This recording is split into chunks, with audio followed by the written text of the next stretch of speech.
Hey, your boys are back in town. How y'all doing? What's up? It's another episode of the AEW Dynamite Dirt Sheet Radio's post-show rewind, and we've got ourselves a new friend. Introduce yourself, Robbie, to our audience. What's up, Dirt Sheet Nation? My name is Robbie. Been a long time wrestling fan ever since I was here, ever since I've been the age of 3. Been wanting to reach out to a podcast, try to do my own thing, try to co-host and stuff, and try to join up, try to talk about my opinions on wrestling. So I went up, messaged Derek Sheet on Facebook, and they said I was welcome in tonight to help cover up Dynamite's post show tonight, and I feel honored that I will be. Damn. Awesome. I love it. Caesar, why can't you be like him? No, that's... You told me just to be here. No. Take initiative, Caesar. I feel called out because I'm Canadian. No, it is. It's because you're Canadian. We're racist, actually. Again, can you be Canadian? Like, can you be like racist against Canadians? Is that Canadianist? Yeah, we can. Do you guys do that? Y'all do that too? What the fuck? Drive-by horse races and igloo raiding. Holy, I'll show you guys videos. What was that, Robbie? I saw you said something, but we couldn't hear you. Well, I was going to say, then again, though, too, Rocky Johnson was from Canada. I didn't know that, actually. That is true. Yeah, he's east. Mm-hmm. I'm just surprised that y'all do the racism thing up there. You seem so nice. It's so different here. You seem so Keep nice. getting away with it, Caesar. Hey, I paid for my Tim Hortons this morning, so I'm good. Jay, what up, Jay? Thank you for joining us. He thinks Shane is coming into AEW. I got my ideas on that. We'll talk about that in just a little bit. But as we like to do, let's talk about that final segment of AEW Dynamite. First, So Bryan Danielson makes his way out to the ring. Just for me, as a Bryan Danielson fan, his first entrance as a world champion, I was like, he comes out. He basically says, he kind of teased towards, I'm gonna retire because my neck is fucked up. In a way, it was kind of a reference to what actually happened to him the first time he won the World Heavyweight Championship, where his neck issues made him basically give it up like 2 months later. But no, this time he gets to say he's gonna hold on to it until somebody beats him for it. I was like, damn, that's kind of cathartic. I didn't know I needed that. Thank you. Fighting to the end as the fighting champion that Danielson is. Understood that. So he then says that since he's going to be putting the title up until somebody can take him out, it's an open challenge, or essentially first come, first serve. First person in the front gets a title shot. I like to imagine all the jobbers sprint. Yeah, they're just trying to kill each other backstage, and Jack Perry's cheating, dirty ass had a video ready. Like, fuck you. Yeah, okay. How did Jack Perry know to have a video ready for this open challenge just to sneak up from behind? Friends with the What was he thinking of doing tonight if Bryan didn't say that? Like, what was he gonna do with this video? Save it. Yeah, just air it and have it get interrupted by Taco Bell again. But yeah, to continue the recap, he does play a video for Bryan Danielson saying that he's the last person to pin him. So he does. He kind of owes it. And I was like, shit. Like, how can you? That's very logical. I was like, that's very logical booking. Logic and wrestling. What? So there you go. That's what Jack Perry was waiting to do. He was going to come out and say this shit anyway, but he just happened to get an opportunity. But yeah, so he basically distracts Bryan. This is a recorded message. He attacks him from behind, poses with both titles up. Fellas, what did y'all think of not only this first segment of Bryan as world champion, but the idea of Bryan Danielson versus Jack Perry for the AEW World Championship at All Out? Robbie, we'll let you go first because you're our new friend. Hey. Okay, so obviously, for starters, when it comes to Bryan Danielson, the promo that he ended up cutting, it's one of those things where he knows what he does best, and that's get the crowd riled up behind him. He's been able to do this in the business for over almost 20 to 25 years, possibly even more at this point. The fact of the matter that it was like he was trying to tease us on whether or not he was retiring, but then said, no, I am not going anywhere. I will be a fighting champion. And the one thing that Bryan Danielson does best is he is a fighting champion. He doesn't care who he has to defend it against. He doesn't care if he has to defend it against his own friend Jon Moxley. He doesn't care if he has to defend it against Hook. Bryan Danielson is one of the greatest baby faces in the industry today, and there's no doubt about that. And the fact of the matter that Jack Perry was the one who said, "I pinned you last. Therefore, I'm skipping the line. I'm the one who should be going after you for that World Heavyweight Championship belt." And you know what? That is, as you said, it is very logic. One of the things that I do like in professional wrestling is when they do make ties to what is within the past. And plus, also, one thing too to mention too, it grabs intrigue. We don't know when this match is happening. We don't know if it's going to happen in All Out or if this is going to happen on Dynamite. But the fact of the matter is, Jack Perry is trying to make history. And that is to be the first ever AEW champion and TNT champion co-holder. Nobody has been able to do that in AEW yet. And you know what? This has me intrigued, and I can't wait to see what Tony Khan and the rest of the boys have for this storyline.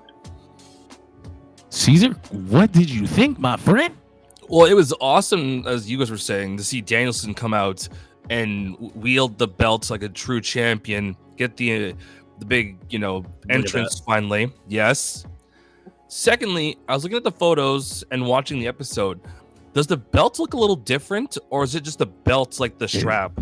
It's a new belt, but it's not new for Bryan. They gave it to Swerve like a week or two ago. It's only got some slight changes. The cracks aren't in the AEW logo anymore. I think some of the more intricate designs on the bottom where the nameplates are a little different.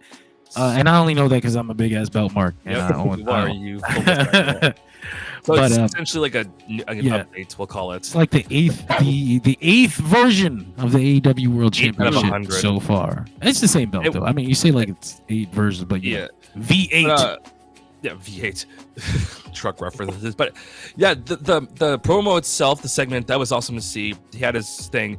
Like Robbie was saying, he did pull us in and make us think, oh shit, he's done for. He's out of here. What I'm glad about is the hard swerve. I think it was last episode when you guys were mentioning that 10 years ago it was when he won the 2 belts at WWE. Was it WrestleMania? I think it was he had 30. Yeah. All 3 members of Evolution, and where he beat Batista to get into that triple threat match and beat Orton and Triple H. Or was it the other one? He beat Triple H in probably one of my favorite Triple H matches in history to get a shot at the main event of the show.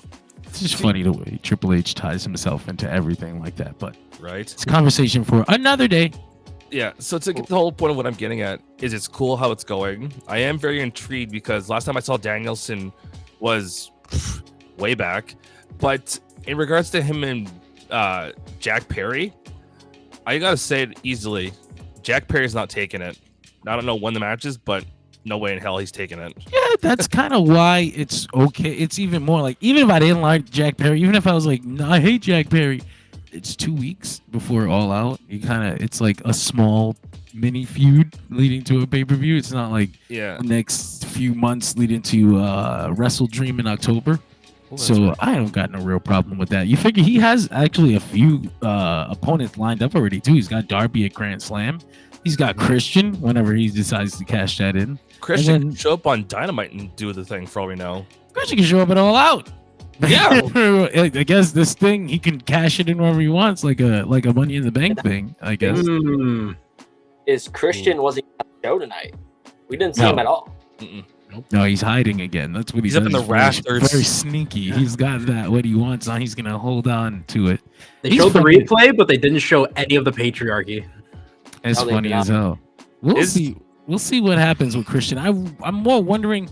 Oh, actually, I see where that's gonna lead. Because I was like, I'm trying to think of all the places you're gonna have big championship matches between now and Wrestle Dream, where I assume that'll be the last Bryan match. Because you figure you got Grand Slam, you get Dynamite 5. And I'm trying to imagine another. Well, All Out, Grand Slam, Dynamite 5, and then Wrestle Dream. So that's enough for 4 major title defenses if they don't want to put one on a random Dynamite with no name on it. So kind of Darby, you got Jack Perry, you got Christian. No name. Who the hell is that final big Bryan Danielson feud. It'll be really interesting to see what that ends up being. But Nick, we didn't get to hear from you. You know, as the Chicagoland reporter, I gotta say, we are going to be booking a main event over there. Remember, if it's not going to be Hangman, it can absolutely be Jack Perry to draw in that Chicagoland heat. Rio Glass, Crimea River. Plus, I want to also say one more thing. I would love for Jack Perry to just do another Blacksmith episode and make a world title just to show us what that would look like. I have no interest in seeing him touch that beautiful thing that way. No. I'm saying it from the perspective of like, kind of like, remember how CM Punk was like, I'm the real world champion. He's going to make one and be like, this is what it's going to look like when I win. See, if he forges his own, then fine. But if he has to destroy a really nice one, then I don't want to watch this. That's very it's gonna make me vomit. But that's the scapegoat for you. You make a good point. Booking him in the main event in Chicago, I think that idea formulated when they saw his reaction at the New Japan show. Yep. It was like, oh, I what was that, Robbie? That's going to get the Punk fans all riled up. They hate Jack Perry in Chicago, no matter what they do. That's the thing that's going to be really interesting to see how they react to him. It shouldn't be too hard for them to hate him because of the CM Punk thing, because he's a heel on TV right now, because he's probably going to do bad things to Bryan Danielson. But when he came out that day in New Japan and the crowd was singing for Jack Perry and they were with Jack Perry, that was the most surprising thing to me. So I want to see what the hell is going to happen in Chicago. This is going to be weird. Hopefully, you figure they hope he just gets a massive negative reaction, but AEW fans are funny in that way. We'll see. We'll see what happens. Plus, remember, it's not true Chicago. It's Hoffman Estates, and it's a lot of flying. A lot of people from outside. Okay. Yeah. But that was the end of AEW Dynamite tonight. And if you guys didn't have any more thoughts on that, we can swing it back around. I mean, one more thought I wanted to throw out there real quick, because I just thought it was so badass. It's so cool when Danielson was just holding that belt up high and proud, and he's just like, as soon as I lose this, my full-time career is over, but that won't be anytime soon because I have a lot of heads left to kick in. That was awesome. That was, I said, that's just cathartic. I didn't know I needed that. That's my champion right there. Let's go. So we opened up AEW Dynamite with a someone we haven't seen in a long time. Our friend Jon Moxley, and he's not looking okay. I mean, he looks great. He's got a good shaped head. He's re-pierced his ear. But he doesn't look happy. Actually, he looks kind of frazzled and a little unhinged. He walks up in that ring. He tells No more Wild Thing. We got the Death Rider theme. Thank God. They mentioned that actually. Right? I don't hate Wild Thing, right? But that hasn't matched Moxley's energy forever. I honestly miss his original AEW theme. Oh, I love that one. But I love the Death Rider theme as well. But just to continue the recap, Moxley tells Shivani, it's going to take some time for everyone to wrap their heads around this, but look at me when I'm talking to you. This is not your company anymore. But I don't think he's talking to Tony Schiavone. He seems to be talking right through him to the people that would be sitting at the headset. It's either the Young Bucks or Tony Khan himself. I'm saying the Bucks. Remember, though, Tony Khan's announcements always go through Tony Schiavone to get out to the crowd. Yeah, that's why I'm saying. That's why. But also in AEW canon, like they've shown the Young Bucks on TV at the headsets. So you kind of have to imagine they sit there all night. Because they're producers too, but that's not their job.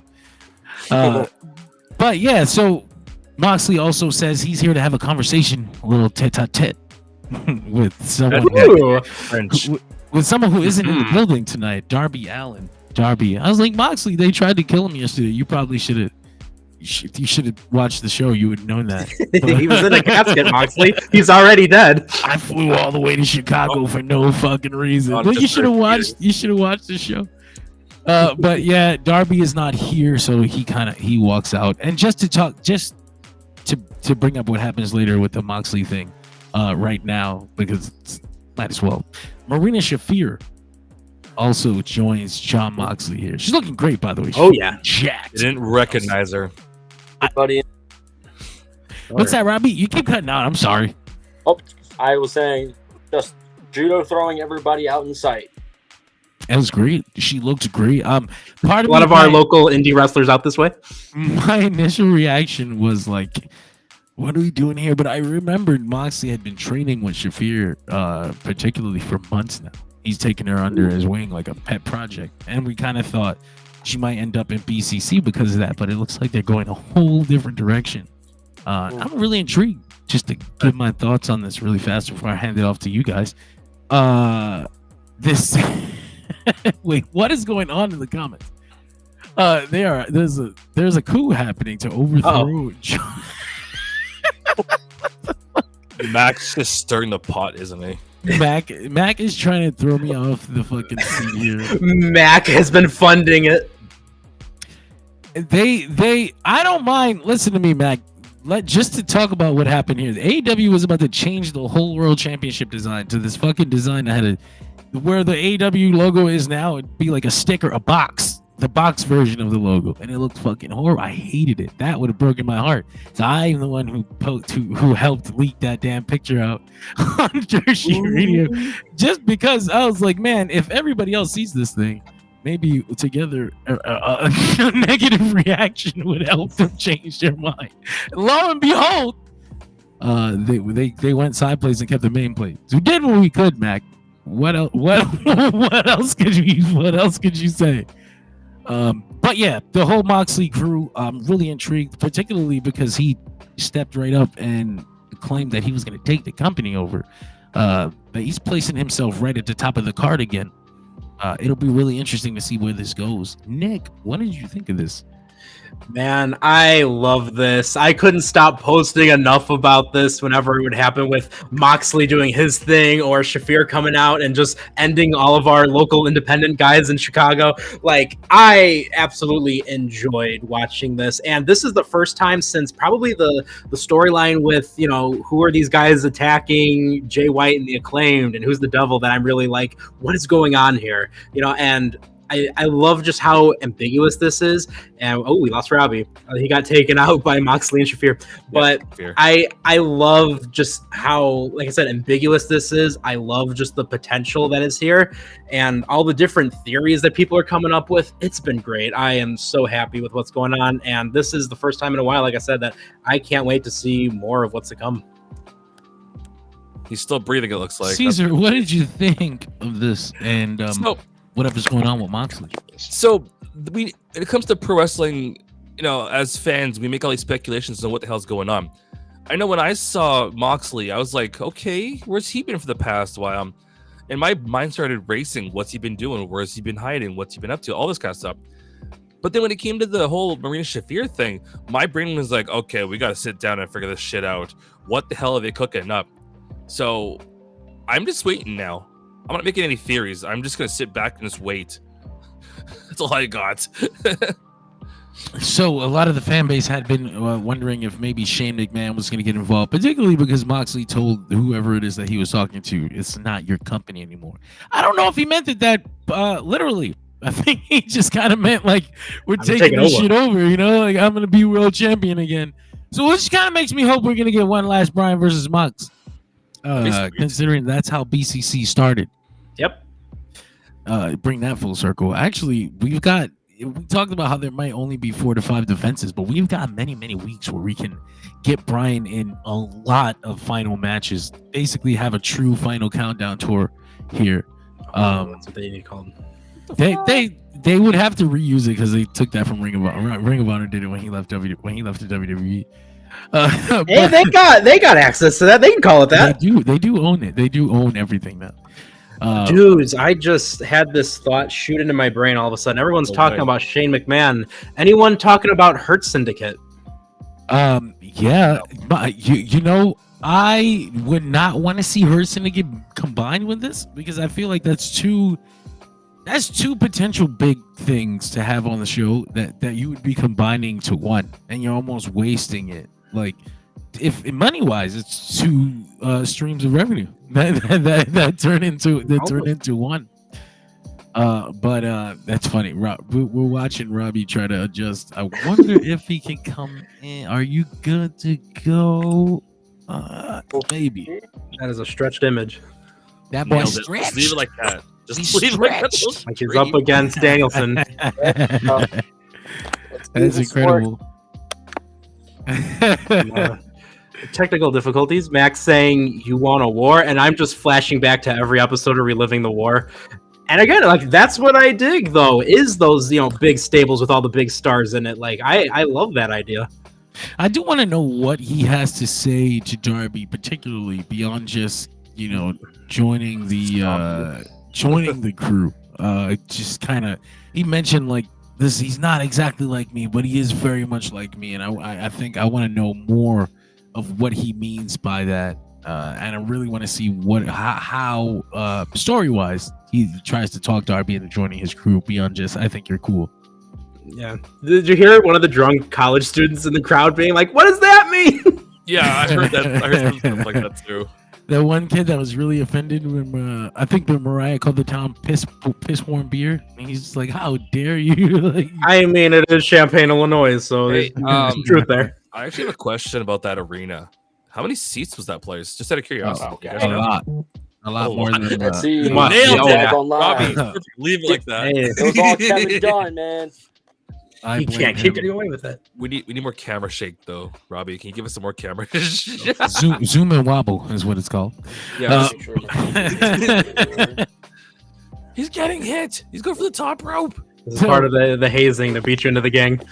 Before we move on from this segment, oh no, Shit.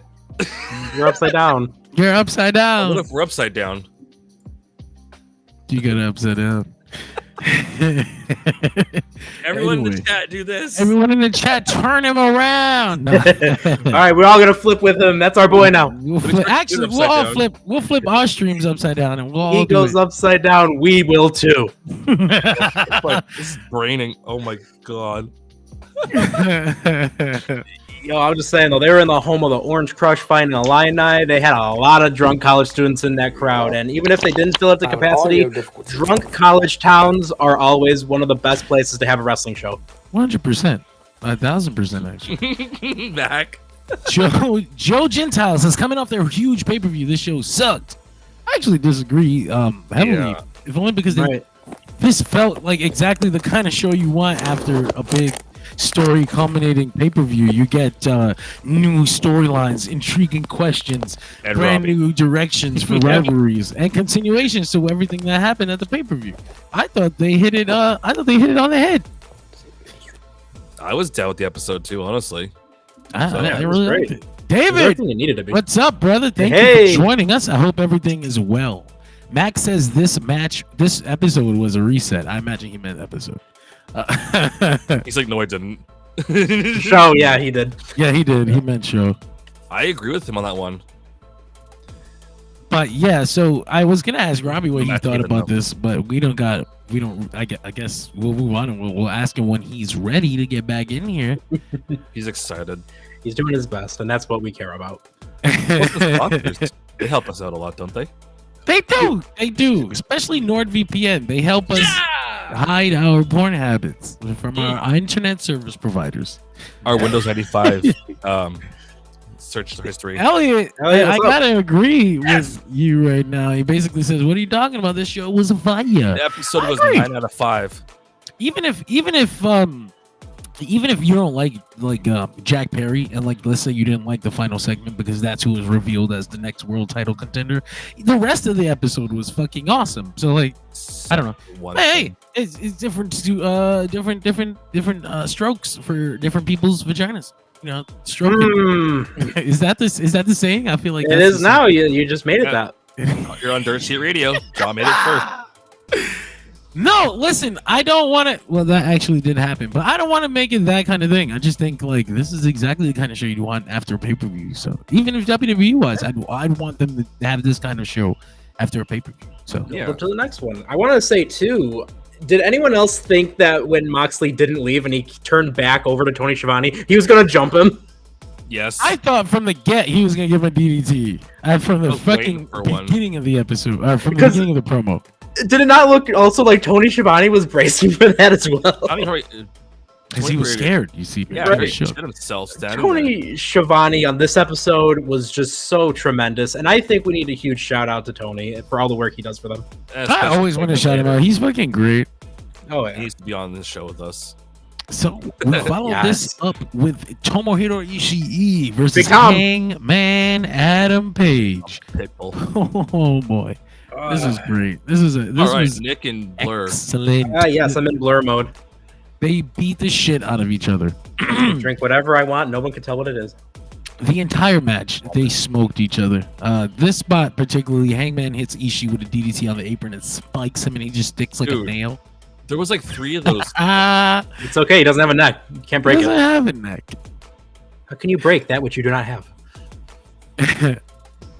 Max says, Robert says, AEW is awesome. Max says, when Tony welcomed Moxley, called him buddy, and Moxley did not reciprocate. Thought he was going to get shit stomped in. Do you blame him? I do not. Hey, Rob, you back with us? I think so. I can hear you guys. That's awesome. You don't need the video if you can't get it working. You can be 2 R's in a circle. That's no problem with us.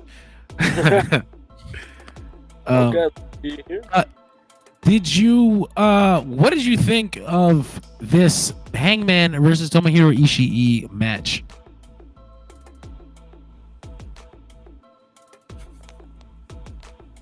Robbie, you there?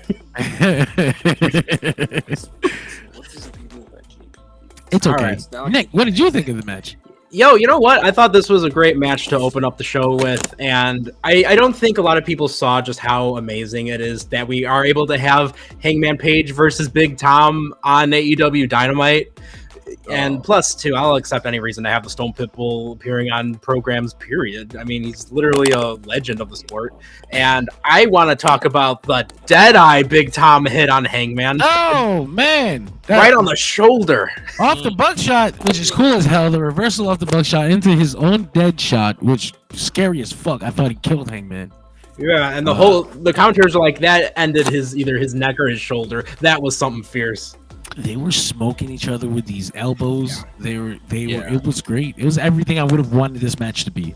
I was looking up to see if they had fought each other before, but the only thing I could find is a tag match, and ironically, Hangman with Kenny Omega versus Okada and Ishii. And this would have been before the big storyline, right? So like they would have been tagging randomly. I've got to go back and watch that match because if you book that today, that's easily a Dynamite main event. But back then, it would have been like, oh, this is a house show New Japan match. Cool. You know? Yeah, see, Forbidden Door last year, Big Tom and Adam Page were on the same team. Oh, shit. That's right. Actually, that's absolutely right. I forgot that happened. That's the match where Ishii got his ass knocked out by Takeshita, right? Yeah. And hey, Mac's going to be available for the best kept secret in all of professional wrestling and podcasting. Said Mike, you gotta stay tuned and find out. He said might? That's crazy. He's building suspense. I can't deal with this drama queen. Away with this. I am going to force you there, Mac, because we have a WCW podcast to promote. You hear that, Mac? Neek is forcing you. That's some scary shit right there. Look at me. You have to do this. So the match ends. The match ends, and Swerve Strickland's music hits. Whose house? Swerve's house. And if you've been paying attention to the news, Swerve Strickland coming off a brand new contract, spanky, squeaky clean, big time money. They're saying that he's pretty much guaranteed to be towards the top of the card for the entirety of his contract. So I'm very happy to see him come out here with the same aura that he had as world champion. Nothing doesn't look like he lost a step. He walks up to Hangman, he looks him eye to eye, he says he can whip his ass right now, but he wants to see him man to man. Doesn't feel sorry for Hangman. Hangman can't seem to win anything. He lost the Owen Cup. He lost the Casino Gauntlet because he's so obsessed with Swerve. And meanwhile, Swerve is the ace of the company. Swerve is a world champion now. But Hangman's nothing but a petulant child. Hangman tells Swerve he's nothing but a piece of shit. He's never been able to beat him on his own. You're just not as good as Hangman. Swerve says, well, keep everybody out. How about a cage match at All Out? Oh, he's not done. He wants Hangman to know that he's been in his house again. This time he just watched Hangman take care of his family like a man. Good dump. A real cowboy. This is what Swerve has wanted from Hangman. He wants to know, what is this going to be the kind of man that Hangman brings to the cage match in front of his children? Hangman is fucked. He doesn't answer. He walks away.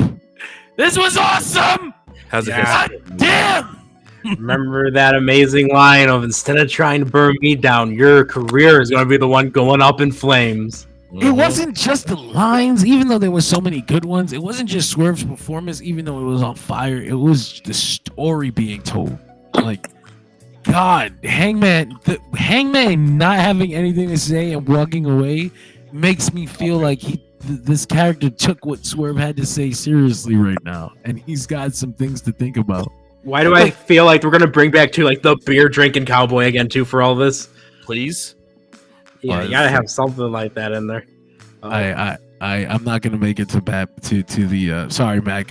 You're actually gonna be replacing me tonight for the Jersey Radio flagship, because I've got this little keychain here. It's hard to see on camera if I put it because it's so damn bright, but it was supposed to represent what I'm gonna be doing later on tonight. I fucked up the whole reveal. But I'm off to see the Batman. Hey. Let's go. Shit. Robbie, are you back, my brother? Where is he? Oh, not yet. We'll get you someday. We'll have him here. But we gotta talk about the consideration that you have both Hangman and Swerve that were coming off of their unhappy fortunes from All In. There was a moment there where I almost thought, is a cage match enough for after everything they've done, after everything they've been through? But that was gone. That was gone within an instant, because I remembered. I remembered. I hate to do this thing because it brings out the tribalists immediately, but I don't care. This is what it is. Do it. I'm conditioned sometimes to think of a cage match in a certain way because of the way the other place books it and the way they have for the last 20 years. And when a cage match gets announced, sometimes I can get underwhelmed immediately. Like, oh, fuck. Sometimes. But I remembered that who was in this match. I remembered what Swerve and Hangman are willing to do to themselves and each other. Particularly, we've seen what they are willing to do to each other. And I don't think that this is going to be just any cage match. First of all, of course, the AEW cage matches are different in that you can kind of go outside and get weapons and shit. But particularly All Out and cage matches, one of my favorite, probably my favorite cage match of all time, AEW All Out 2021.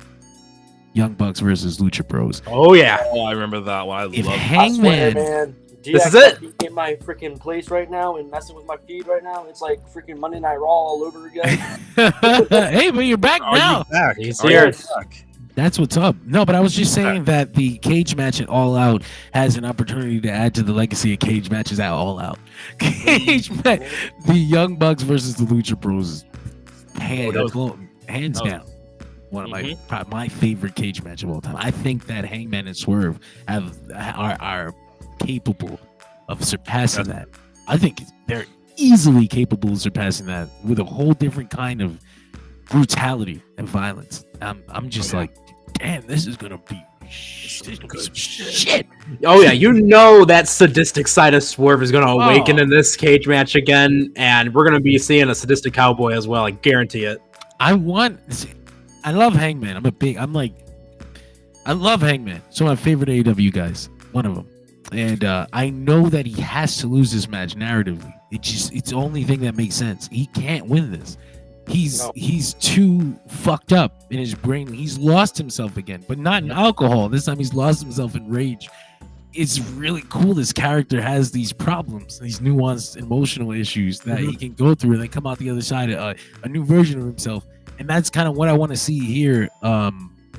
After this match, as cool as the Hangman has been with the new theme song and just the new gear, wearing all black and deranged and attacking people, I want to see him get beaten and realize that this is the wrong path.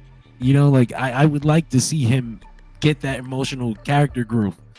But we'll see how this goes. Robbie, we finally got you back. Yeah. What did you think of the Swerve Strickland Hangman Page promo segment that took place after this match? That promo segment, I think, overall tonight, sure, we had MJF come around tonight.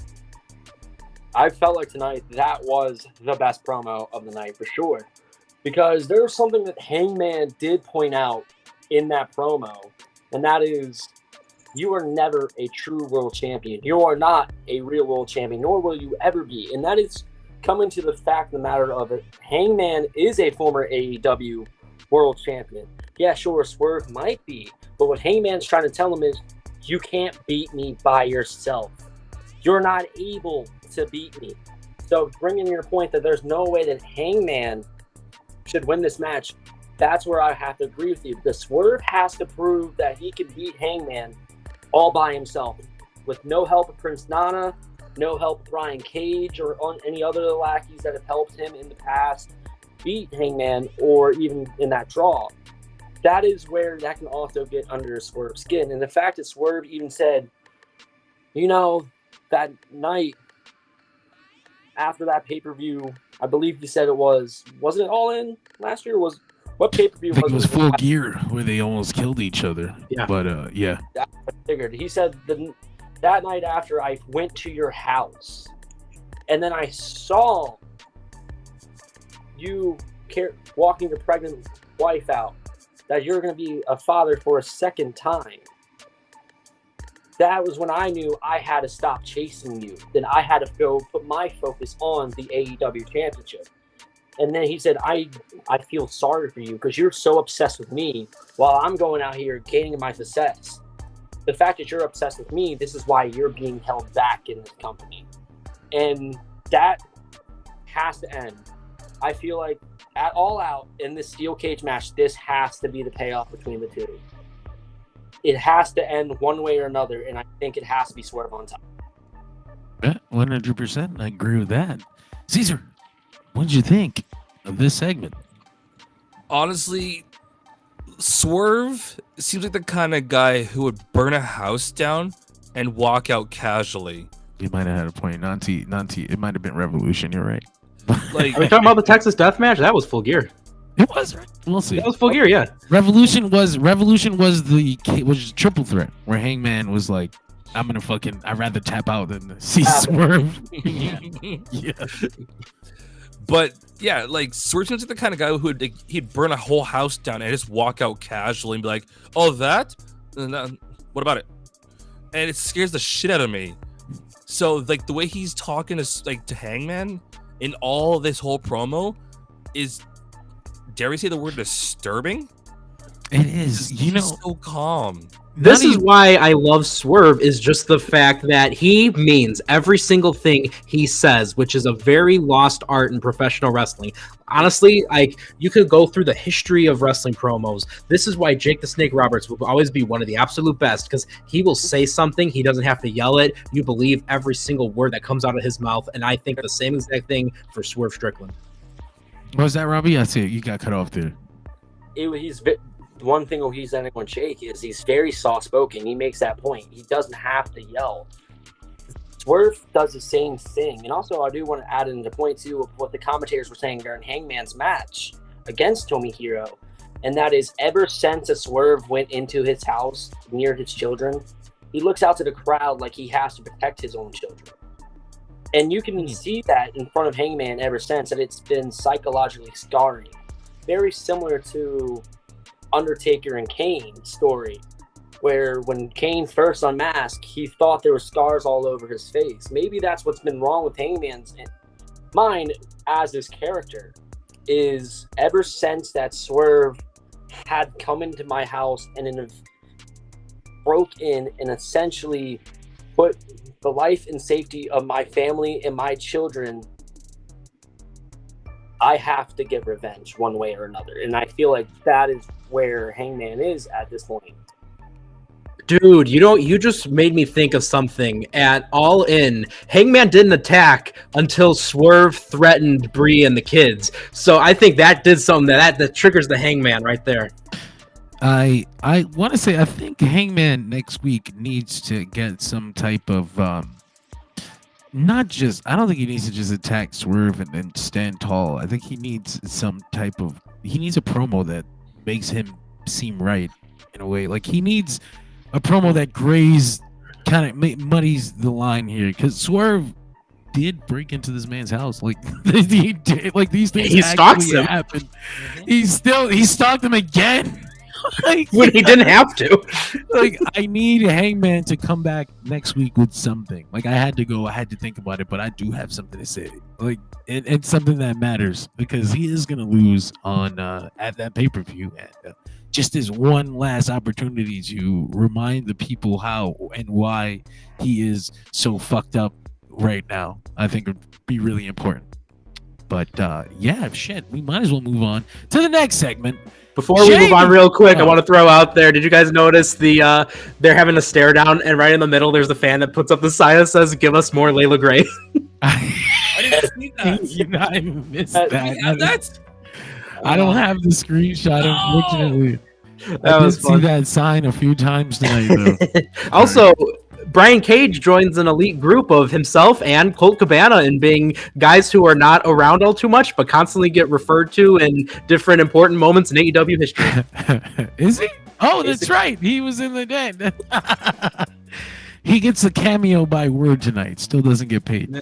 The amount of times too he's like beating up someone and then like they win the match, but then the following episode on Dynamite or something, their commentary will be talking about, oh, you know, he's damaged though from that battle he had with Brian Cage.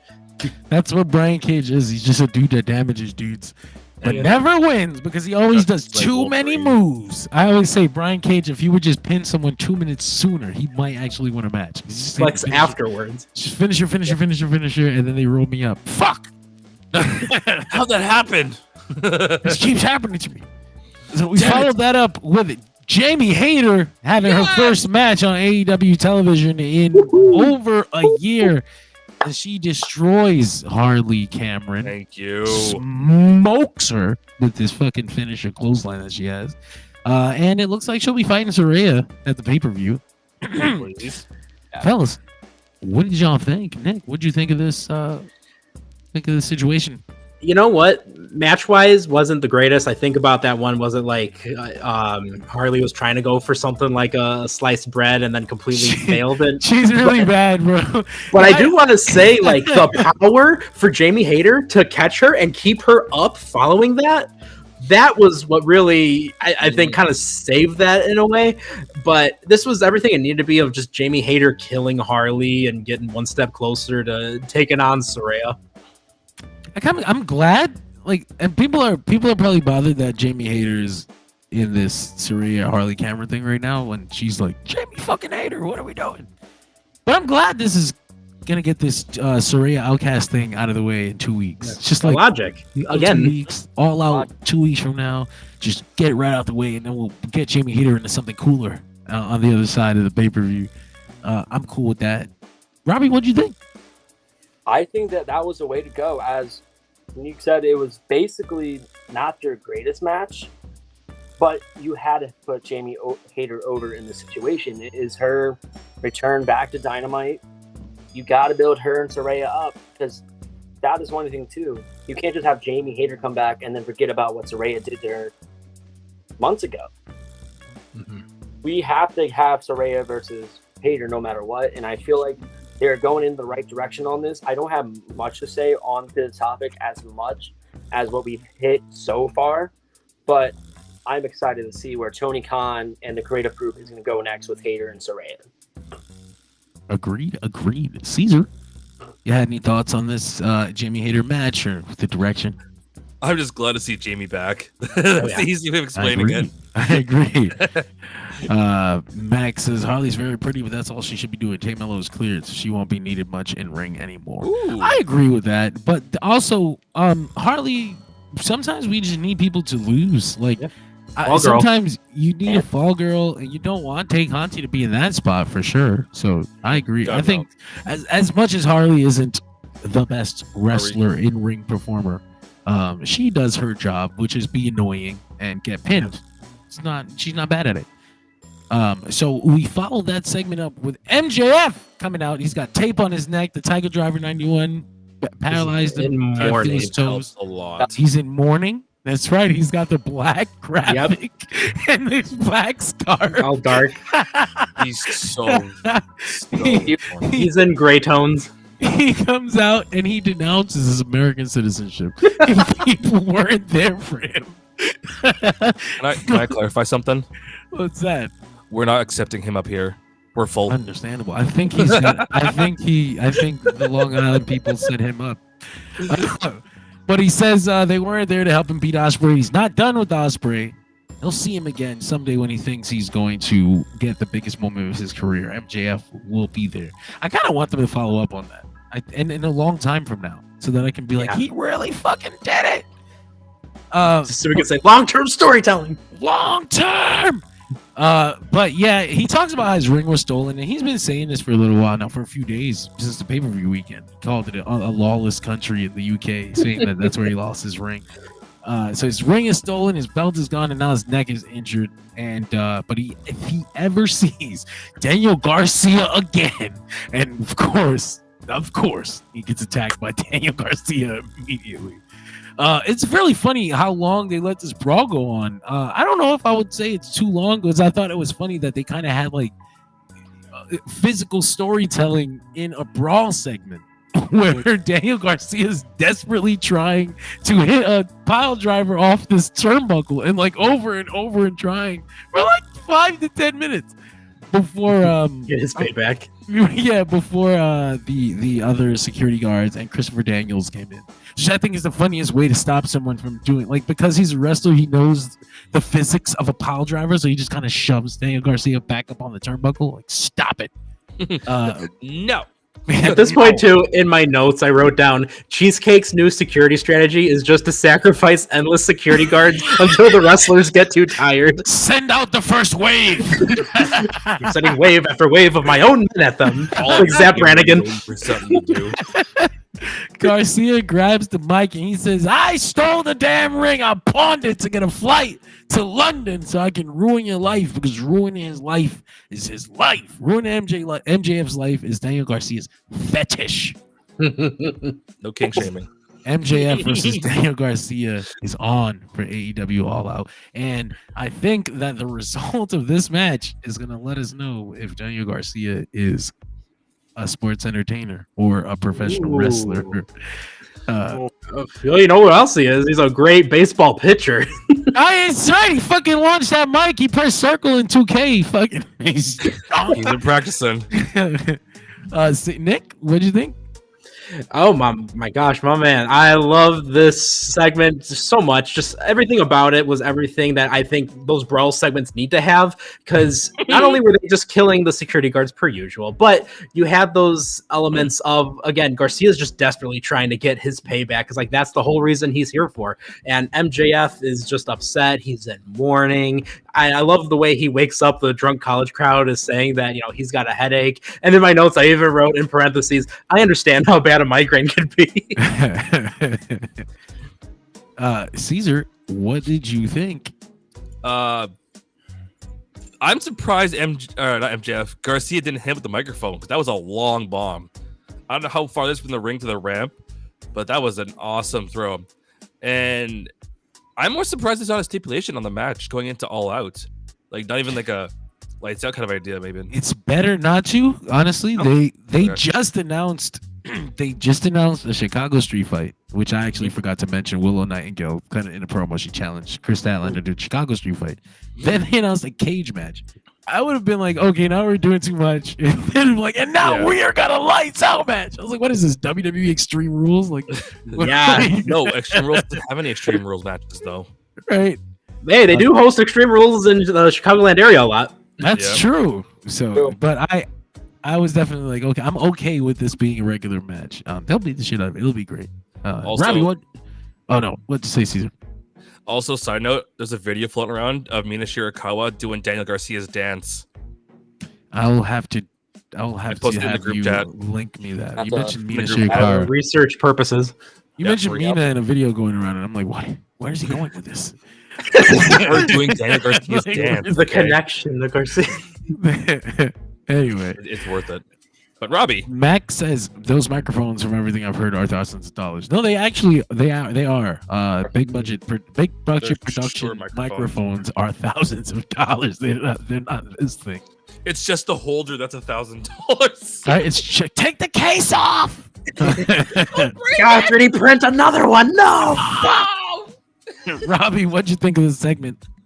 I thought the segment was actually pretty good, and I love the fact that MJF is selling the neck injury, sitting there. Also, the one thing I really liked out of MJF tonight is Sim saying, "Where were you guys?" hinting at the fans.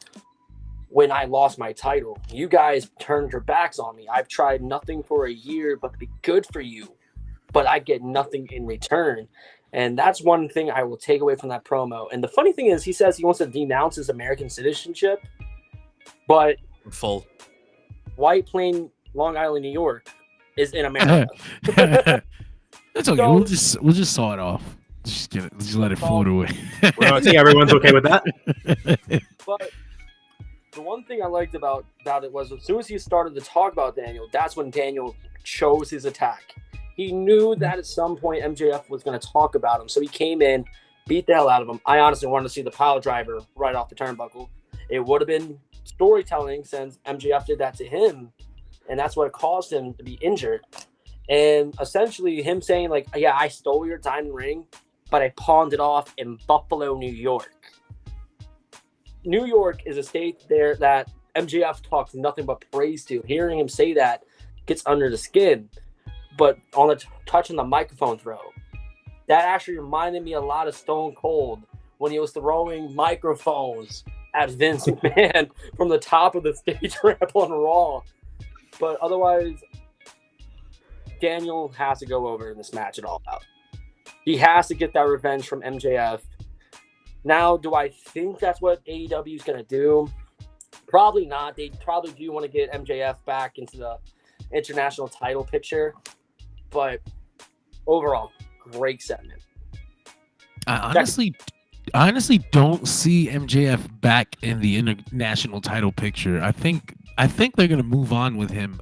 I don't know if that means main event or something like that. Certainly, I don't think they're gonna run back the Bryan thing. I think, although you could do like a Dynamite match, because he did say promo, like, wherever you go, when you're about to take that main event spot, when you're about to be world champion or whatever it is, I'm going to be there, snatch it away from you. So I think wherever they plan Will Ospreay at, that's where they're going to go with MJF at that point, because they still need to do that third match.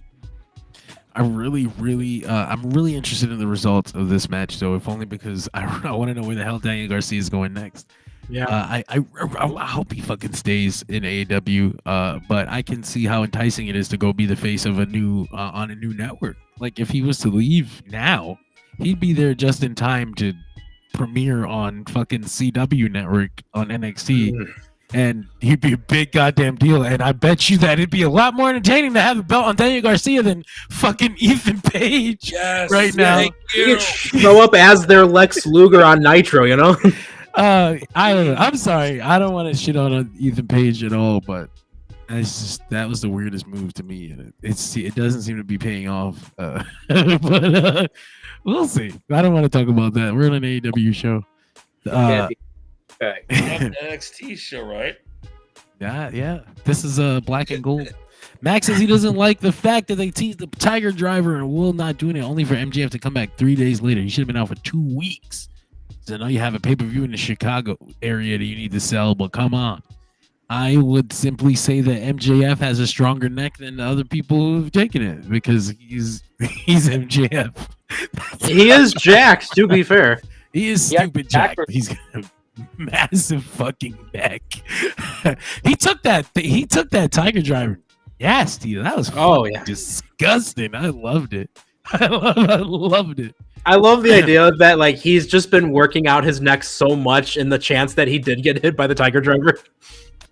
I need that to be part of his character from now on. This is for you old time wrestling fans. This was doing the Farmer Burns workout. Very scared. Miro used to have a thing like that for a second when it looked like he'd be cool. He talked about his neck being his weakness. And then we didn't follow up because he's a fucking bitch. We followed that up with Hook. Why did that break me?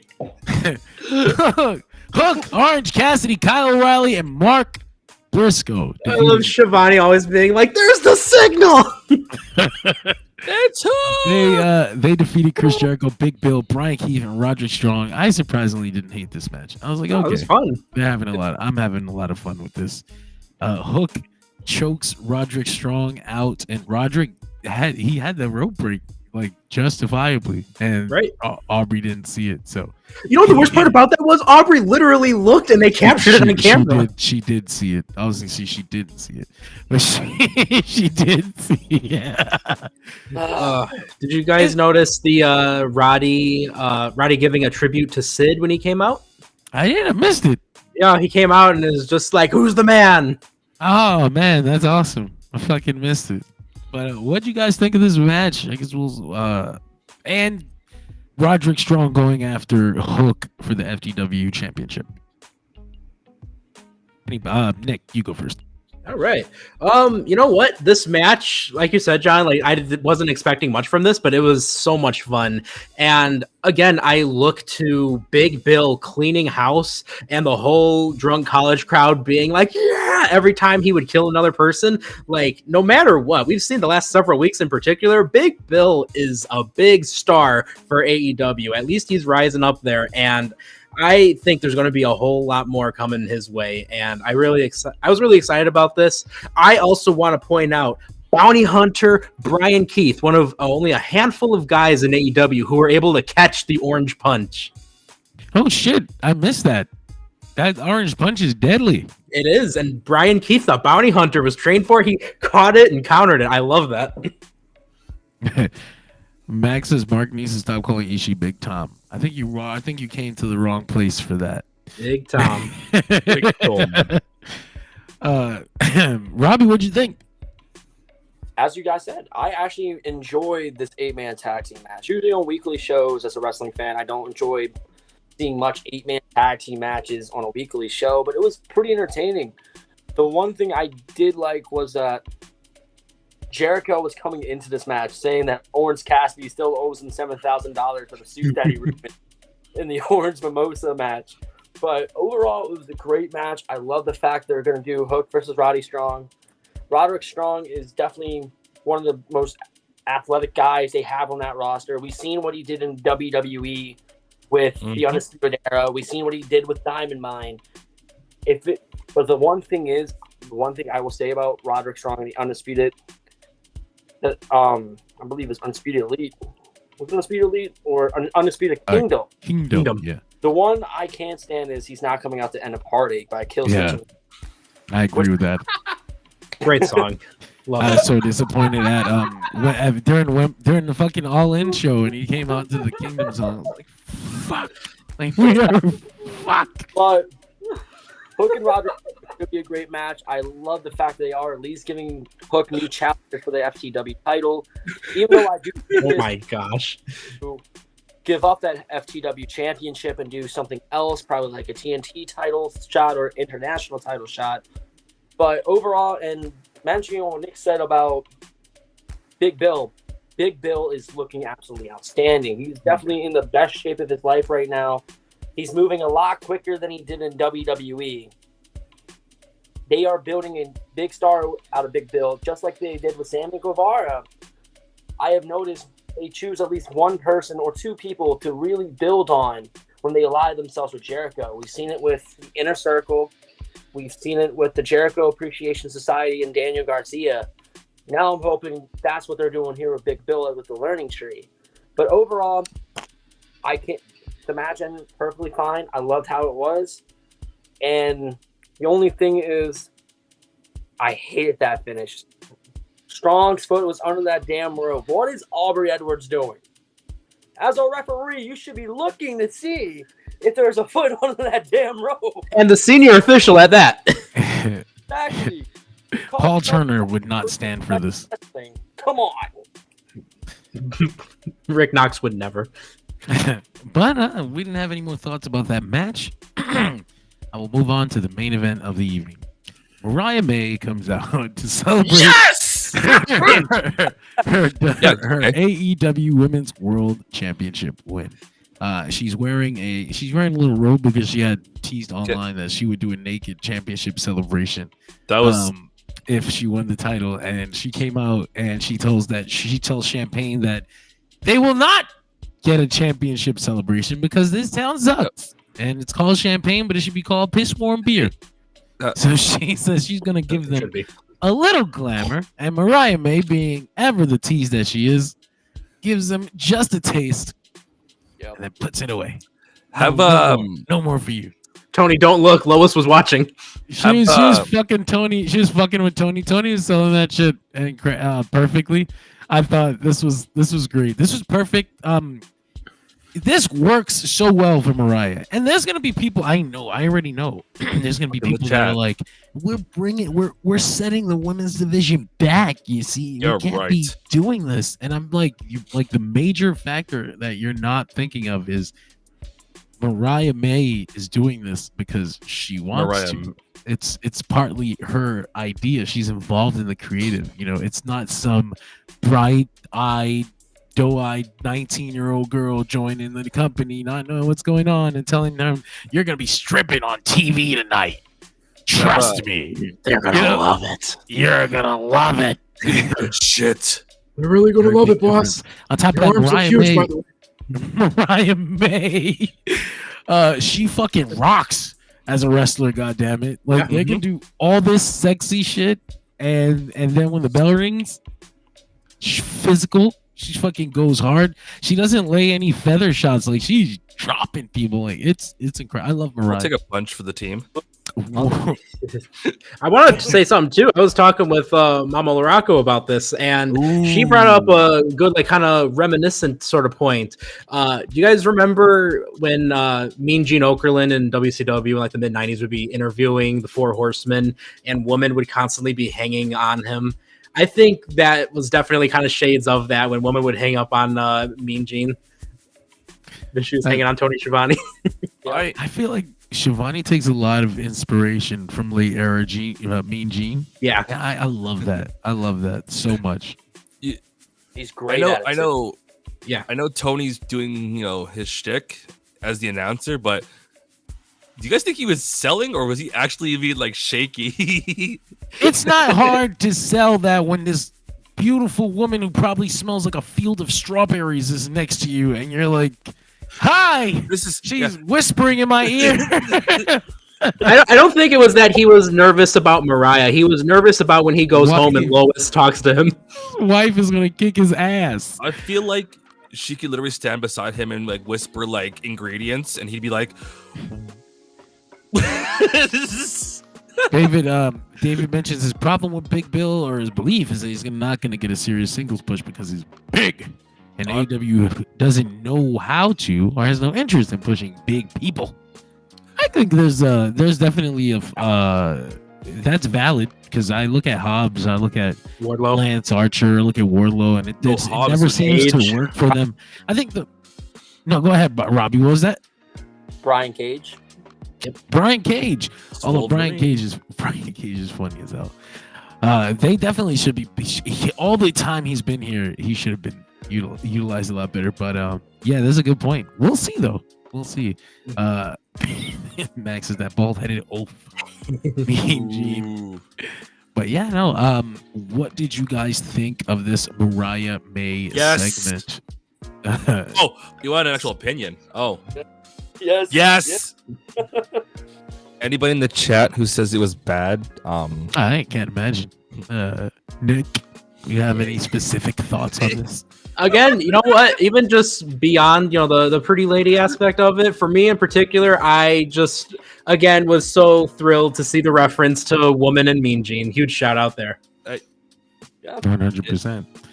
All right. So we basically had a video for Konosuke Takeshi's return to AEW that will take place. So badass. Great showcase in the G1. Oh man! First of all, even if you didn't have time to watch the G1 in full, watch the Takeshita matches. because 9 times out of 10 he had the best match of the night. It was actually incredible, his G1 performance. And so he comes back, and I was like, I was like of two minds. First of all, the match announcement: Takeshita versus the Beast Mortos versus Commander versus Leo Rush. Skip Rush. Fuck, like Jesus Christ. But also, it's on Rampage. I was like, damn, we went through all that shit for Takeshita to return on Rampage. That's kind of disrespectful. But what? It's gonna slap hard though. It is. I'll be watching. I will be watching. I just worry that might mean that he doesn't fit in what they have planned right now. But honestly, too, it opened the door for me being like, oh, Takeshita and Mortos in a one-on-one would go hard. Please? If he's not on the pay-per-view, I'm actually going to be really bothered by that. Yes! I agree with Jesus. It is 2 weeks, and it doesn't seem like they have a spot for him on the show. Otherwise, they would have started to build it tonight. I can't imagine that he's going to do anything important on, I think Neek said on this pay-per-view so far. What's that? In Takeshita. Let's go. All out. Yeah, that would be cool. Just give it. Just any showcase at all on the pay-per-view itself to show that you actually plan to do something with him. Because if they showcase him, and let's say it's a random match with Beast Mortos on the pay-per-view, then at least you get this idea that it's on the pay-per-view, so that on the next Dynamite, they've got to be doing something with Takeshita. Because if it's on a pre-show, then I have to believe they still don't have any spot for him, and this is just what we're doing. And they keep going back and forth on Mortos being a part of the Undisputed Kingdom. I think they're just cool, Nick. They hang out together.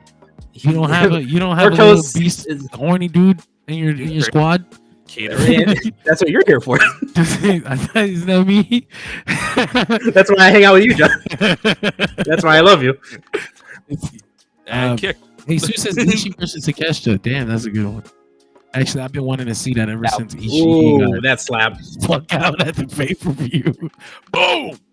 We got grizzled young vets and Mina Shirakawa on Rampage. I want to watch Rampage. What the fuck is this Rampage? Holy shit. Yeah, I'm looking at matches right now, too. They got Jay Lethal and Jeff Jarrett versus Undisputed Kingdom versus Private Party. What the fuck? Jay Lethal and Jeff Jarrett. Yeah, they play. That's the Planet Jarrett. A Team TNA. What's he doing? Ooh, the Outrunners and the Outrunette are going to be there, too. Very nice. I didn't know they had an Outrunette. Yeah.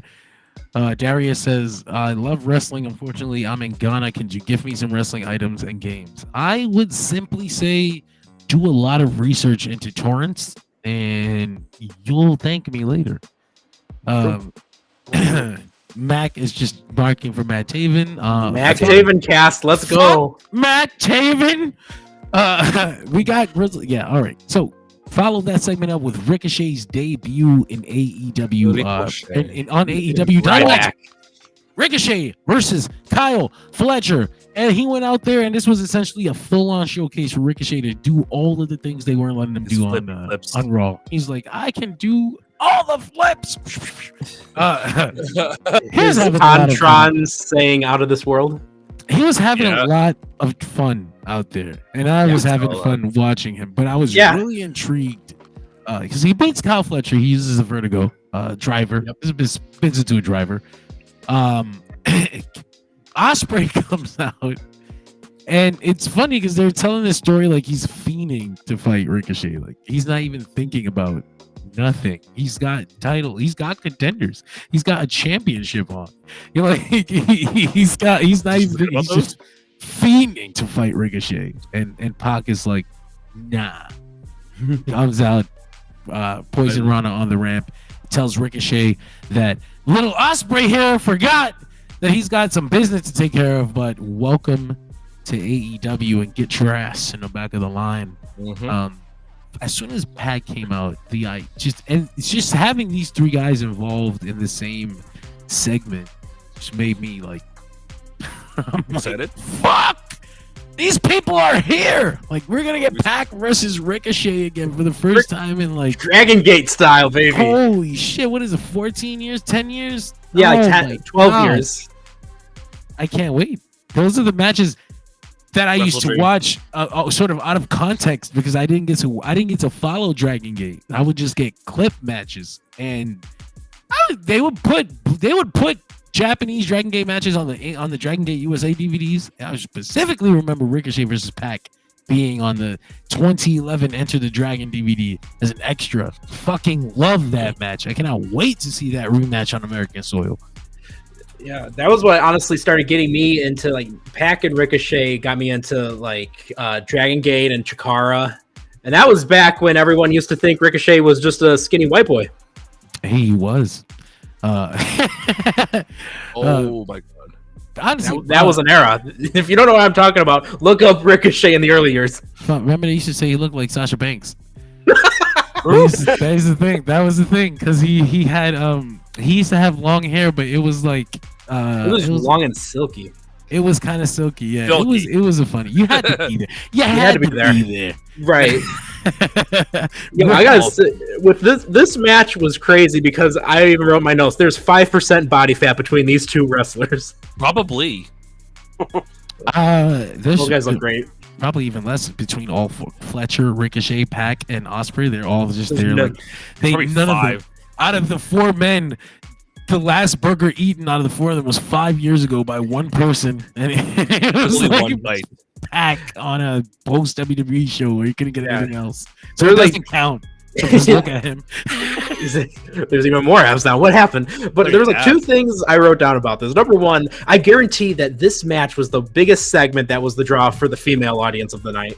And number two, I've always said this. There's two wrestlers that I always thought would be perfect fits for AEW. The first is Charlotte Flair, and the second was Ricochet. And Ricochet wrestling on this match, he, like you said, John, he looked like he was having fun, and because he was having fun, I had fun, and it honestly reminded me of the wrestlers from 2019 AEW when they were having fun. I hate that this happened right now because I have to go. Oh, no. we got to the end of the show and I'm running out of seconds. I'll take it from here, John.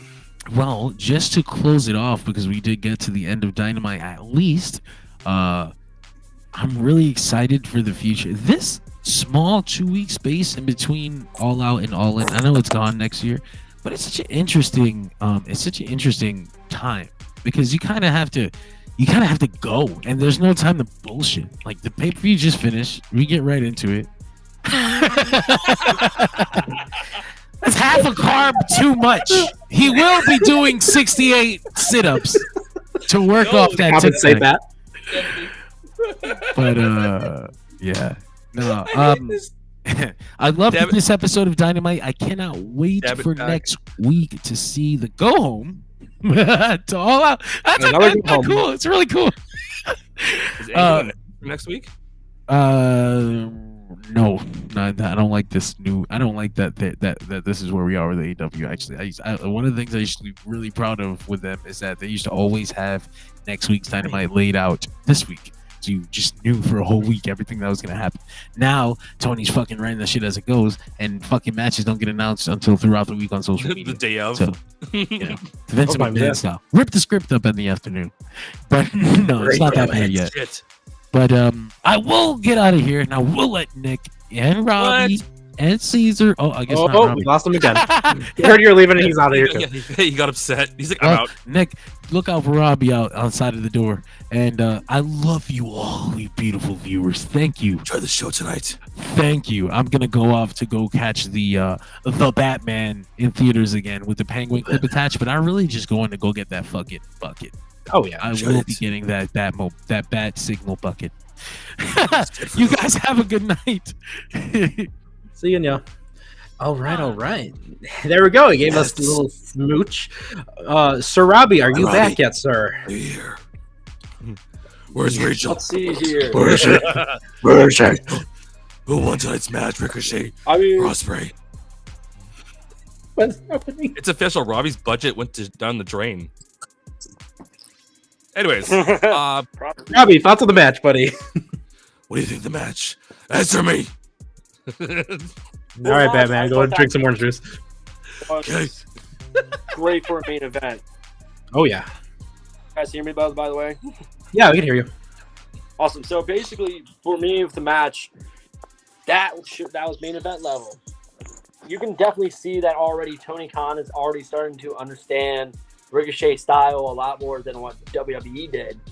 And one of my favorite spots in that match was that big boot that Kyle Fletcher gave Ricochet that basically made him go right over the guardrail, and then him just going up on that guardrail afterwards, hitting that Meteora, and then right afterwards just giving the suck it right after it. But otherwise, that match, bell to bell, was amazing. The fact, too, that they also are teasing us Ricochet versus Will Ospreay, which in New Japan, when I first started watching New Japan, Ospreay and Ricochet is what got me into Japanese wrestling to begin with.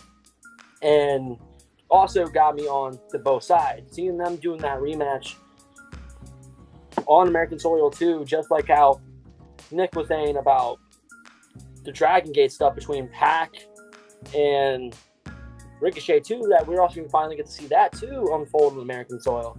I feel like that is going to be so much potential of what they're going to do here, and I just hope they execute it well.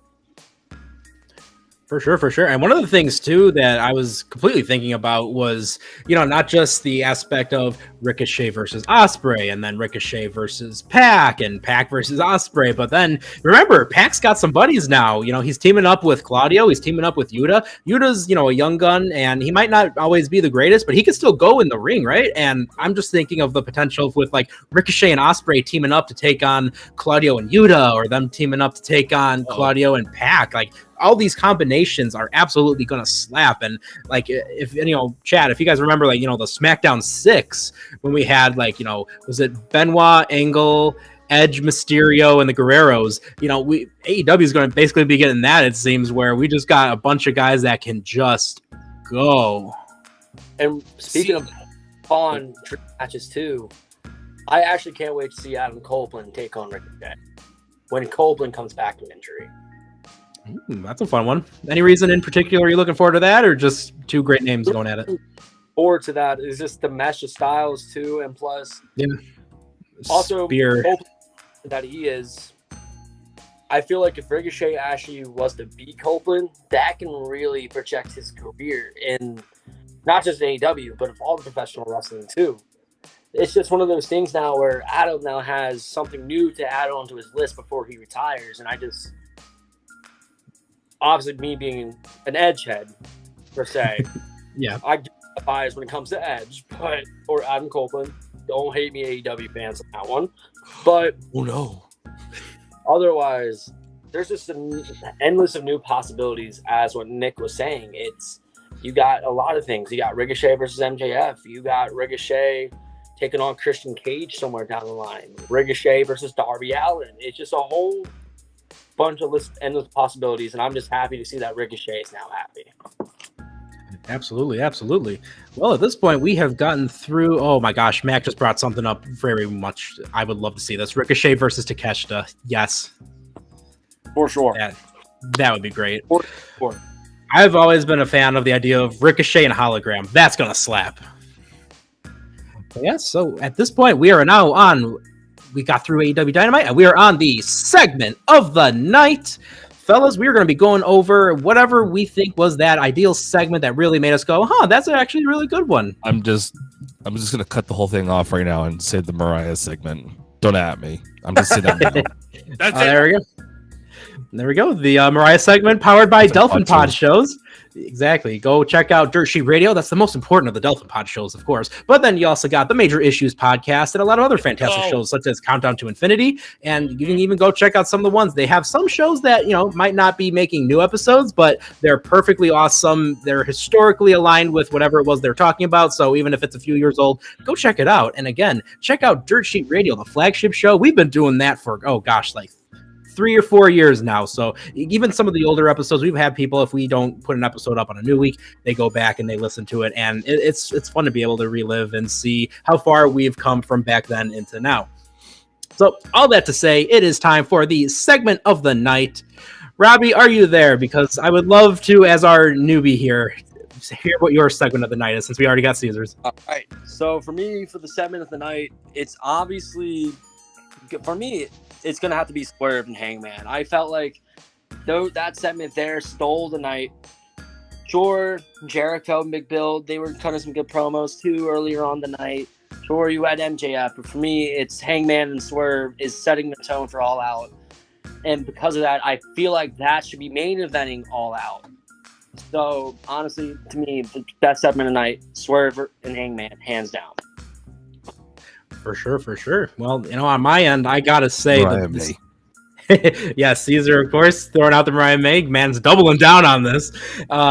Me in particular, I'm thinking the John Moxley return segment, that opens so many doors. There's so many possibilities. I haven't seen, again, people talking about an AEW storyline to this caliber since everyone was trying to think about who the devil is going to be, So it's been a while since we've had that level of excitement and mystery and intrigue. So for me, I'm going with John Moxley, especially that line, "This isn't your AEW anymore."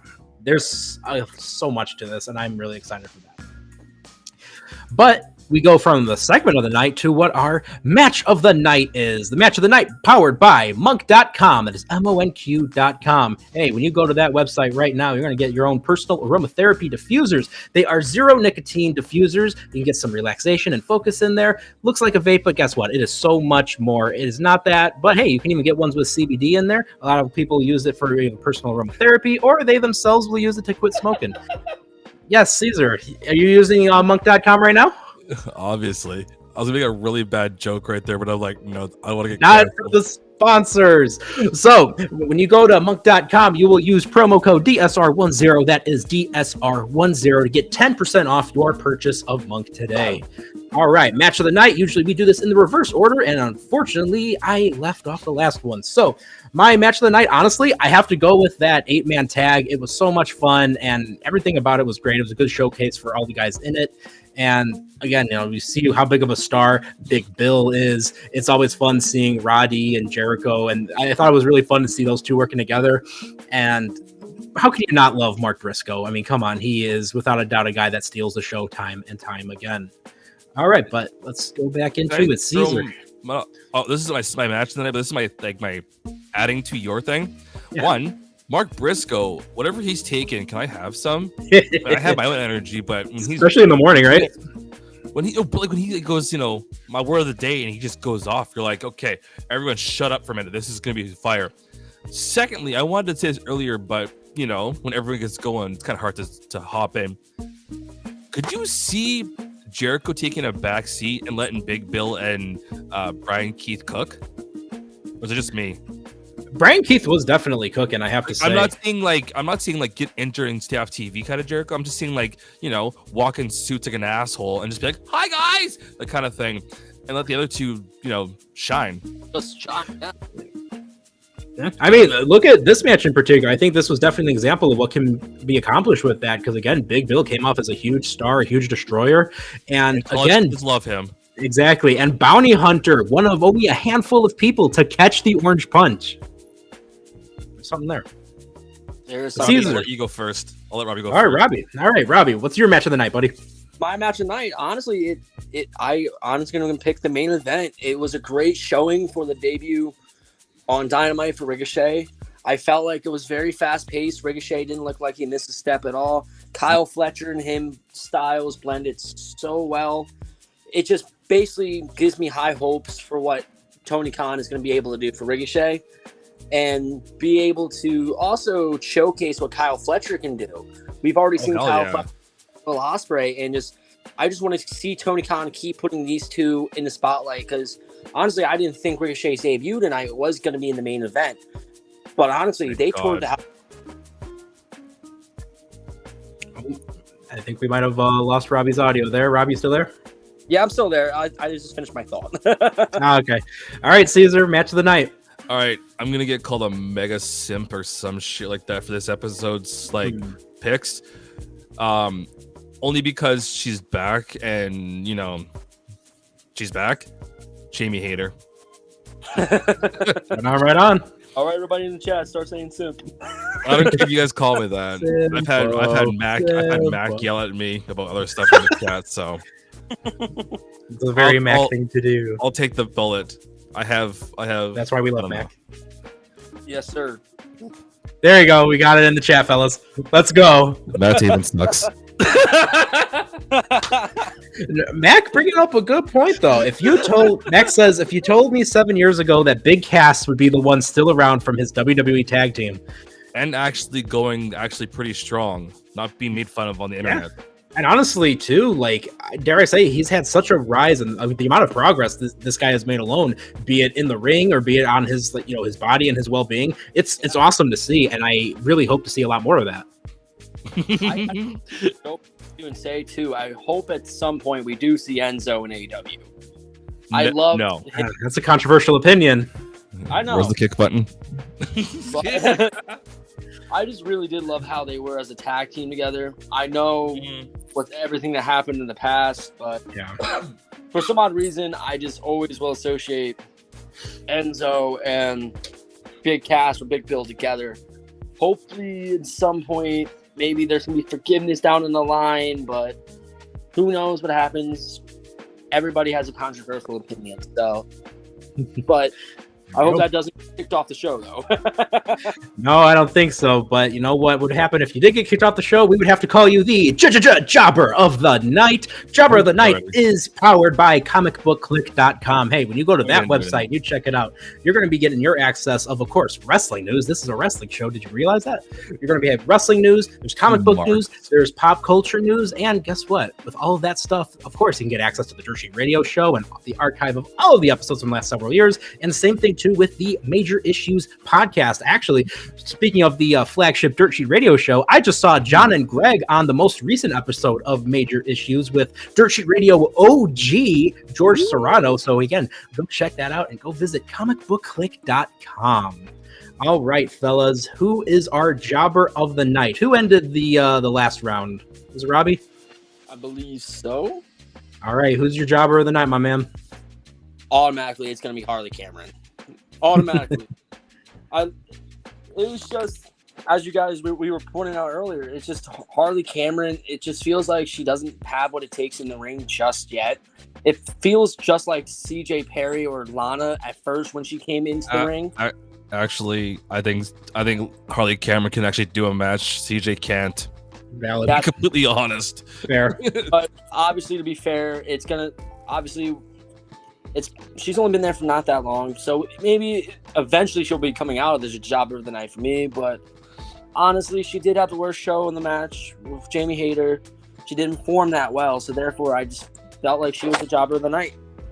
I'm sorry, but like I've seen some of the shit CJ or Lana can do, and I'd rather go like stick my head in the toilet. Harley, I'm not saying she's any better, but like I can actually go, okay, I'll take a peek at this. Yeah, I see I do see your point. It's very valid. I do agree with you on that. That's what I'm just reminds me of her in a little bit sense. Nick, I'm let you go next. I need to get ready for this. All right, so while we have Mr. Caesar preparing himself, my Jobber of the Night, I'm gonna have to go with Aubrey Edwards, unfortunately. But I mean, like the way she just completely ruined that finish herself by staring right at what was going on. So unless there's some like further thing where she just doesn't like Roddy for whatever reason, I really got upset at that finish, and I know I'm not supposed to be getting upset on the heel's behalf, but it was completely true. Roddy should not have lost in that fashion. I mean, I get that it's meant to, build up to a new match, but when the senior referee, the senior official, steers senior or at senior? this. Oh, yeah, let's not go there. But When the senior official is staring right at this moment, it takes me so out of it, and it's just upsetting. So for me, Aubrey's going to be my Jobber of the Night. Caesar, are you ready? All right. I'm making this a trifecta this episode just because everyone loves doing this. So she had a segment tonight. It was god awful. I was ready to smash my face on a railing or concrete while listening to her talk. But then, I don't know if you have the screenshots, Nick, or not for this part, but who's in the background in a full body outfit? I don't know if you want to call it a dress or a pantsuit, whatever the shit. You've got Camille standing in the background looking hot, and she's putting up with Mercedes. It's true. I unfortunately don't think I have the picture. Let that woman loose and let her stomp some people out. So that's my Jobber tonight, is Camille. Because that woman is the same height as me, but probably could step on me or like ruin my day or insert other thing. So, but you know who is a real big jobber? Matt Taven. Oh no. Well, hey, take us home. You know what? A lot of times people that are jobbers of the night, they become jobbers because they just don't have a good VPN to back them up. So our megastar of the night is powered by NordVPN. So like we mentioned, go to comicbookclick.com and hey, scroll all the way to the very bottom of the page. When you do so, click on one of the NordVPN links. You're going to get taken to an amazing page. It's beautiful. And right now, when I'm looking at this, get up to 72% off a 2-year plan plus 3 extra months. So instead of paying $11.59 a month, you're going to be paying $3.59 a month. That's 72% off. That is fantastic. You can't put a price on safety. You can't put a price on protection. We all saw Mercedes have Camille in her corner. So hey, chat, make sure that you get NordVPN in your corner. But megastar of the night. Since Caesar ended the last one, Caesar, who's your megastar? Swerve. Honest to God, like I said earlier, that man could burn down a building and walk up to you and be like, "No, that wasn't me," and have no reaction, and it scares the shit out of me. So, yeah, it's scary because I don't know if it was you or John that said it, but he could talk his whole pissed off speech to you, and there would be zero screening. I think all of us at different points said that today because it's just so true. It's creepy as shit, but it's held together so well. Yeah. What was that, Robbie? It was Shake the Snake-esque, honestly. Yep. No, because you believe everything he says. Every word that comes out of his mouth, you 100% believe he's going to do that. Even if you don't know who Jake the Snake is, it's just the way that Swerve is pushing the whole aura. And like I said, it makes you kind of go, okay, I don't want to mess with him. So yeah, when it comes to that whole badass aura, even beyond Jake the Snake, I think even a stronger connection would be Swerve and Harley Race. Harley Race never once has to yell, but when that guy says he's going to do something, he's going to do it, and that's 100% Swerve. Caesar, you look like you're getting ready to say something there. No, that was it. I would have said it already. All right. Well, I think at this point is my turn. And megastar of the night, I mentioned it with my segment, but I got to go with Jon Moxley. I mean, the man came back and literally single-handedly broke the internet right when the show began. Everyone's talking about him right now. I guarantee he's trending if he's not already. And you know what? He is just phenomenal. He is, without a doubt, one of the biggest stars. He's the heart and soul of AEW, and I know I personally cannot wait to see what it is that he does and what's going on with this whole storyline with him, and at least for now, Marina Shafir. Are there going to be more people joining him? Is there someone mysterious financial backer? Are they a part of the Hurt Syndicate? Who knows, but I'm digging it, and I can't wait to see more of this. Robbie, megastar. For my megastar of the night, it's actually going to be the scapegoat, Jack Perry. I felt like he caught Bryan Danielson off guard tonight by doing that little plan video that he had and then coming out to the back, calling his shot and saying, "You want to be a fighting champion? All right, cool. Since I'm the one who beat you last, let me come ahead and beat your ass and take the title away from you." The work that Jack Perry has been putting into his gimmick ever since the Cry Me a River back last year at All In, Jack Perry has been putting himself a rocket up his ass, and he's the one making his push. He's making everybody believe at some point that he will be world champion, and I hope in some point, some sort of time, Tony Khan will indeed push Jack Perry. He's just had this whole new side about him, and I'm loving it, and I love the fact what he was able to do tonight. In all honesty, for me, Jack Perry is your mega star of the night. Oh yeah, Jack Perry, one of the pillars, getting in this spot. We're gonna look at it at least two champion versus champion matches. You're gonna have Pac and Ospreay, and then you're gonna have Jack Perry and Danielson. I mean, All Out's gonna slap. Even though it's 2 weeks away, which is the crazy part. Right. Well, yeah. So at this point, we've gotten through all of those little things. And chat, thank you guys for joining us. Caesar, where can the lovely people of our chat find you on social media? As always, guys, I am on the socials. I go by @NoobTube. Normally, I have it in my thingy magic, but I didn't put it there tonight.